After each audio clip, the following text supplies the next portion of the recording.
কোচবিহারের এক উচ্চ মাধ্যমিক শিক্ষার্থী বোনের অনুরোধে আজকে আমি তোমাদের জন্য নিয়ে এসেছি ডব্লিউবিটিএ উচ্চ মাধ্যমিক বাংলা টেস্ট পেপারের সম্পূর্ণ এমসিকিউ ও এসিকিউ সাজেশন।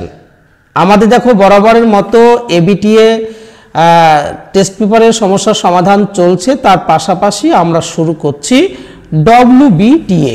কোচবিহারে বাড়ি আমার বোনটি বর্ণালী দত্ত, তার অনুরোধে আজকের এই ভিডিওটি। তোমরা প্রথম থেকে শেষ পর্যন্ত ভিডিওটি দেখো এবং যদি পারো তাহলে সামনে টেস্ট পেপার নিয়ে কি তোমরা বসে পড়ো। তো চলো আর দেরি না করে আমরা মূল আলোচনায় চলে যাই। তো দেখো ডব্লিউবিটিএ এটা সেট 1 আর পেজ হচ্ছে কি 11।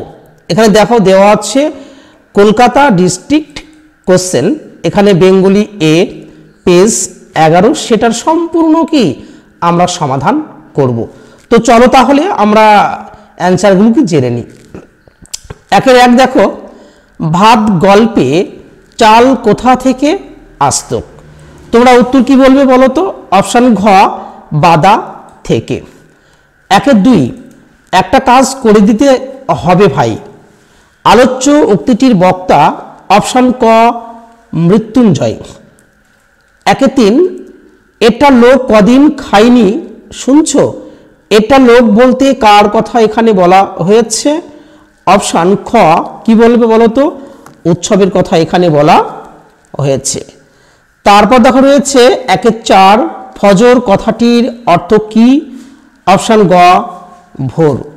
একের পাঁচ, আমার আর টুনুর মার একবেলার ভাত বিলিয়ে দিই। টুনুর মার পরিচয় কি? অপশান কি বলবে বলো তো? খ বলবে মৃত্যুঞ্জয়ের স্ত্রী। তারপর দেখো রয়েছে একে ছয়, একটা অদ্ভুত শব্দ। এখানে কিসের শব্দের কথা বলা হয়েছে? তোমরা কি বলবে? অপশান ঘ, বন্দুকের গুলির শব্দ। একে সাত, কবির কাছে সত্যের স্বরূপ কি? অপশান ক, কঠিন। একের আট দেখো, কোথায় বহুদিন কবির দিন কাটেনি? কি বলবে? অপশান গ, জঙ্গলি। একে নয়, যে মেয়ে নিখোঁজ, নিখোঁজ মেয়েটিকে কোথায় পাওয়া গিয়েছিল? জঙ্গলে পাওয়া গিয়েছিল। দেখো শিক্ষার্থী বন্ধুদের কাছে আমার একান্ত অনুরোধ, তোমরা ভিডিওগুলি দেখো, যদি ভালো লেগে থাকে অবশ্যই একটি করে কমেন্টস করবে। সেই এক একটা কমেন্টস মানে আমাদের কাছে এক একটা অনুপ্রেরণা কি তোমরা বলতে পারো। আমরা সাহস পাই, বুকে বল পাই, তোমরাই আমাদের ভরসা। তাই শিক্ষার্থীদের কাছে আমার করজোড়ে একান্ত নিবেদন, তোমরা অবশ্যই ভিডিওটি দেখো, যদি ভালো লেগে থাকে অবশ্যই কমেন্টস এবং কি শেয়ার করো। আমরা ধারাবাহিক আলোচনা দেখো, আমরা পরপর এবিটিএ এবং ডব্লিউবিটিএ দুটোর কি সমাধান করে দেব।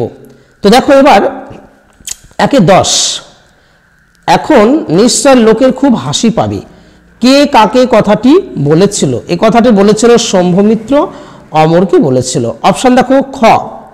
তারপর দেখো রয়েছে 11 নম্বর, আরে সব সময় স্থেটিক দিক দেখলেই চলে।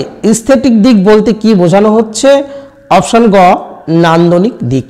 অথবা দেখো আছে ঔরঙ্গজীব আর মোহাম্মদের সিনটা, সিনটা যে নাটকের, শাহজাহান নাটকের। অপশান দেখো খ। একের 12 দেখো আছে বিভাব নাটকের শম্ভু চরিত্রটি বাস্তব জীবনের। অপশান দেখো খ, শম্ভু মিত্র। অথবা দেখো রয়েছে পেশাদারি মঞ্চের মাঝখানে উল্টানো রয়েছে। অপশান গ, একটি টুল। একে 13 দেখো রয়েছে কে 7 বছরের যুদ্ধে জিতেছিল? অপশান ঘ, দ্বিতীয় ফেডারিক। অথবা রয়েছে ক্ষিপ্ত হয়ে বড় পাথরের চাঙড় গড়িয়ে, কে বড় পাথরের চাঙড় গড়িয়ে দেয়? কে বলো তো? অপশান গ, বলি কান্ধারী। একে 14, অভিধানে পট শব্দটির অর্থ কি? অপশান খ, চিত্র। একের 15, প্রথম নির্বাক চলচ্চিত্র ভারতের রাজা হরিশচন্দ্র। একে 16, ভারতীয় উদ্ভিদবিদ্যার ক্ষেত্রে পথিকৃতের কাজ করার জন্য ভারতীয় উদ্ভিদবিদ্যার জনক আমরা বলতে পারি। অপশান খ, ডক্টর উইলিয়াম রক্সবার্কি। একের 17 দেখো রয়েছে বাংলা বর্ণমালায় স্বরধ্বনি পাওয়া যায় 11টি। একের 18 দেখো রয়েছে সরল বাক্যে সমাপিকা ক্রিয়া থাকে, সরল বাক্যে সমাপিকা ক্রিয়া একটি থাকে, অপশন ঘ। তো দেখো আমরা এমসিকিউ এর সম্পূর্ণ সমাধান করলাম 18টি। এবার আমরা সমাধান করব এসিকিউ। এসিকিউ 12খানা থাকে। তো চলো আমরা সম্পূর্ণ উত্তরগুলো কি জেনে নেওয়ার কি চেষ্টা করি। দেখো রয়েছে 2-এর 1। আমি দেখো একদম খুব ছোট্ট করে কি বলে দেবো, তোমরা সুন্দরভাবে গুছিয়ে সেটা কিন্তু লিখে নেবে। দেখো অনেকে প্রশ্ন করো যে এসিকিউ যে উত্তরগুলো রয়েছে এগুলো করার ক্ষেত্রে কোনো গল্পের নাম বা কবিতার নাম এইগুলো দিতে হয় কিনা, দিলে সৌন্দর্যতা কি বৃদ্ধি পায়, এক্সট্রা কিন্তু এর জন্য কি নম্বর কি থাকে না, তোমরা দিতেও পারো আবার কি নাও কি দিতে পারো, যদি সময় পাও, যদি সময় থাকে অবশ্যই কি দিতে পারো। আমায় খেতে দাও, কাদের প্রতি কার এই আবেদন? তাহলে কে বাঁচায় কে বাঁচে গল্পে এই আবেদনটা কার? এখানে মৃত্যুঞ্জয়ের আবেদন কার কাছে? আমাদের কাছে, ধনিক শ্রেণীর কাছে, সাধারণ মানুষের কাছে কি তিনি এই আবেদন জানিয়েছিলেন। 2-এর 2, কেনা চাল নয় বাড়ির চাল কোথা থেকে আসে?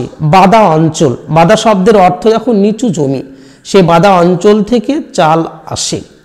2-এর 3 দেখো জানিলাম এ জগৎ কে কি জেনেছিলেন? দেখো রূপনারায়ণের কুলে কবিতায় কবি রবীন্দ্রনাথ ঠাকুর কি জেনেছিলেন যে এই জগৎ কি বাস্তব নয়। জানিলাম এ জগৎ কি বাস্তব নয়, তিনি এটা জেনেছিলেন।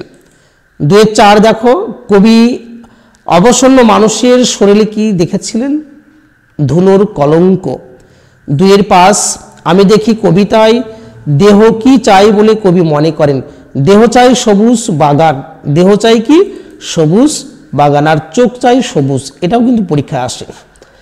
2-এর 6 দেখো রয়েছে এখন যদি না থাকি কেন, কোথায় না থাকার কথা বলা হয়েছে। ক্রন্দনলতা জননীর পাশে কবিতায় দেখবে ক্রন্দনলতা জননী অর্থাৎ দেশ মাতৃকা লাঞ্ছিত, তিনি অত্যাচারিত এবং বঞ্চিত। ঠিক সেই সময় পাশে না থাকলে সমস্ত কিছু মিথ্যা হবে বলে কি কবি মনে করেছেন। তারপর দেখো রয়েছে 2-এর 7 আমাদের মনে হয় এর নাম হওয়া উচিত, এই নাটকের কি নাম হওয়া উচিত? অভাব হওয়া উচিত, কারণ আমাদের নাটকের সূচনায় দেখবে অভাবের চিত্র এই বিভব নাটকে কি পরিস্ফুট হয়েছে, তাই এমনটি নামকরণ হওয়ায় কি বাঞ্ছনীয়। তারপর দেখো রয়েছে অথবা রজনীবাবু রামব্রিজকে কত টাকা বকশিশ দিয়েছিলেন? কি বলবে? 3 টাকা। 2-এর 8 কি হয়ে সিগারেট হচ্ছে কি আছে নাকি? এখানে কে কার কাছে সিগারেট চেয়ে নেন? কার কাছে কি বলবে বলো তো? এখানে শম্ভুমিত্র অমর গাঙ্গুলির কাছে সিগারেট চেয়ে বসেন।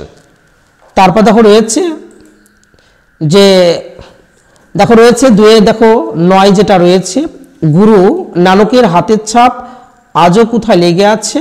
গুরু নানকের হাতের ছাপ লেগে আছে সেই পাথরে, যে পাথরটা গড়িয়ে কি দেওয়া হয়েছিল সেই পাথরের কথাই কি এখানে বলা হচ্ছে।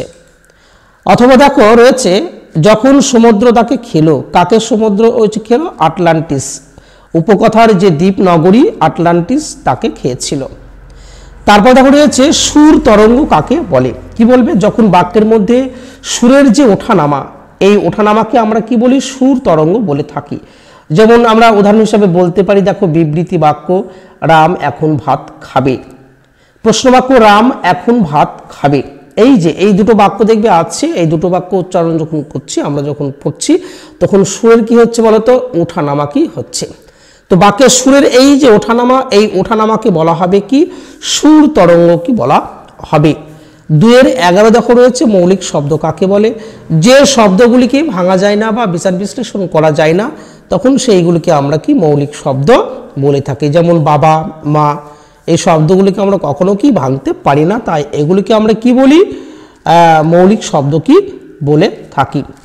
তারপর দেখো রয়েছে কে কত সালে থিসরাস রচনা করেন? পিটার মার্ক রজেট 1805 সালে তিনি থিসরাস কি রচনা করেন, কিন্তু এটা প্রকাশিত হয় 1852 সালে।